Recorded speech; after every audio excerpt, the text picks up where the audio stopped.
The Tale of the Amazon Queen. Chapter 1. The Song of the Warrior Women.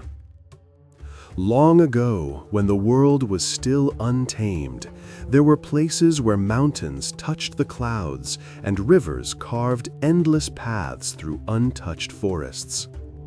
In these lands, travelers carried not only goods, but stories. And among the most mysterious of these stories were the whispers of the Amazons. Some said they were not human at all, but born of the union between Ares, god of war, and Harmonia, daughter of harmony. Others swore they were merely women who had chosen to live outside the shadow of men, building their own realm in defiance of the world. Whether gods or mortals, the image of the Amazons lingered like a flame in the imagination of Greece. The Greeks feared them, yet they could not look away. At night, around fires, sailors told of ships ambushed by Amazon riders who appeared like ghosts on the shore. Poets sang of their unmatched skill with bow and spear, of their horses that thundered across plains like living storms. But beyond fear, there was awe. To many, the Amazons were not monsters, but a vision of freedom. In a world where kings ruled and men commanded, here was a people who had chosen another path. A path of equality among sisters, where courage and wisdom mattered more than birth. As the song of the Amazons spread, so too did the longing to know if they were real.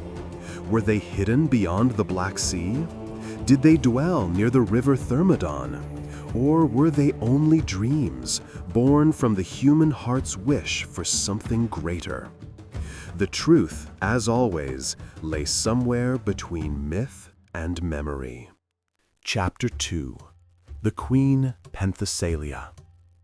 Among the countless names whispered through time, none shone brighter than Penthesilea.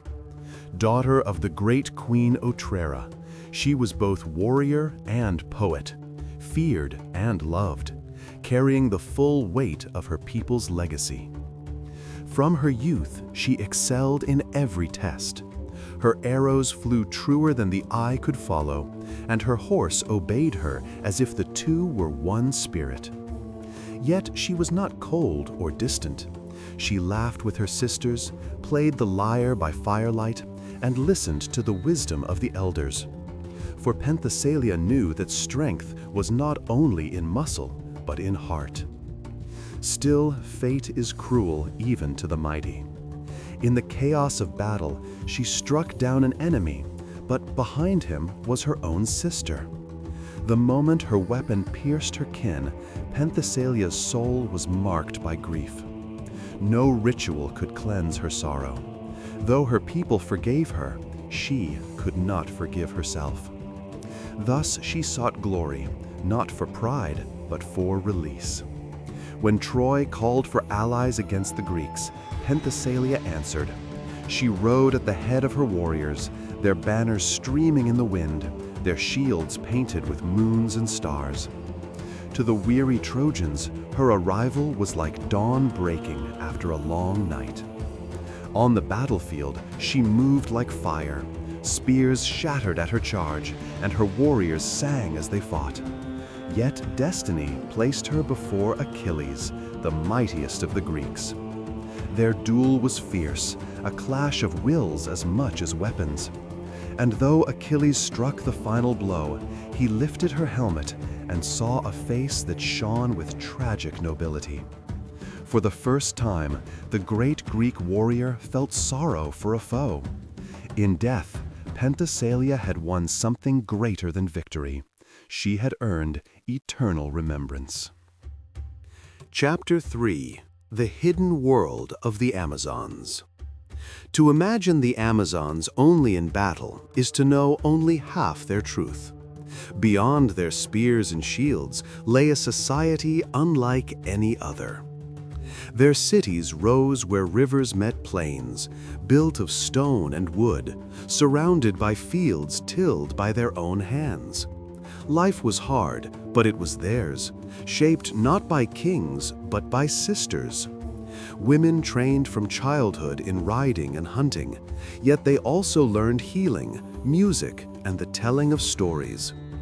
Every Amazon grew into both warrior and nurturer, for strength and care were not opposites, but partners. Their laws placed honor above wealth. No woman could claim leadership by birth alone. She had to prove herself in trial and wisdom. Councils of elders guided the people, but queens like Penthesilea embodied their spirit, chosen for their courage and their vision. At night, rituals bound them together. Beneath the full moon, they gathered by rivers to honor Artemis, painting their shields with silver and singing songs that blended fierceness with tenderness. Fires burned bright as they danced, each movement both prayer and memory, keeping alive the spirit of those who had come before. The Amazons were not cruel, as outsiders often claimed. They loved laughter, music, and quiet moments as much as war. Mothers told stories to children of stars and rivers. Warriors sang songs to honor the fallen. They loved deeply, lived proudly, and above all, guarded their freedom with unshakable devotion. In their hidden world, life was not easy, but it was free. And to the Amazons, freedom was worth any price. Chapter 4.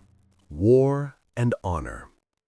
The legends of war between Amazons and Greeks are many, and each tells more of how men feared women who would not bow. Yet behind the myths was a truth. The Amazons faced countless battles, both to defend their borders and to prove their strength. When they rode into battle, it was a sight few could forget. Horses surged forward in perfect unity, hooves striking the earth like thunder. Their archers loosed volleys of arrows that darkened the sky, each shaft finding its mark with uncanny precision. Shields locked together into walls of bronze and wood, spears gleaming like a field of stars. At Troy, they faced their greatest trial. Penthesilea's host swept across the plains, and for a time, the Greeks faltered. Warriors who had faced armies from every corner of the world now trembled at the sight of women who fought with both fury and grace. Yet war is merciless. Though the Amazons fought with courage unmatched, fate turned against them. Their queen fell, and with her, the hope of victory dimmed. Still, even in loss, their songs did not end. For the Amazons believed that to die in battle was not defeat, but transformation. In the stillness after the clash, their sisters sang to the fallen, their voices rising like smoke into the night. They remembered each name, each face, ensuring no warrior was ever forgotten. To them, honor was not found in triumph, but in memory. And in that memory, they became immortal. Chapter 5. Echoes through the ages. Time passed. Kingdoms rose and fell. The Greeks who once feared the Amazons became dust, their temples crumbling, their stories fading into silence. Yet the Amazons endured, not in body, but in legend. Historians wondered if they were myth, yet graves uncovered in the steppes told another story. Women buried with bows, swords, and horses, their bones bearing scars of battle. These were no mere tales. They were lives lived with courage. From Scythia to the Black Sea, echoes of the Amazons lingered. In art, they appeared on vases and carvings, forever frozen in combat with heroes like Heracles and Achilles. In poetry, they symbolized both danger and desire, a people who defied the order of the world. But perhaps their truest legacy lies not in artifacts, but in the dream they embodied. The vision of a society where women ruled themselves, where courage was not bound by gender, where freedom was defended above all. Even now, when we speak the names of Otrera, Penthesilea, Hippolyta, Antiope, we are not merely recalling ancient queens. We are touching a flame that refuses to die. For the Amazons may have vanished from the earth, but in the quiet moments before sleep, when stories drift through our minds, their spirit rides once more. The thunder of hooves, the gleam of moonlit shields, the laughter of sisters beneath the stars, these echoes remind us that freedom, once dreamed, can never truly be silenced. And so, the tale of the Amazon Queen lives on, a lullaby of strength, sorrow, and eternal pride.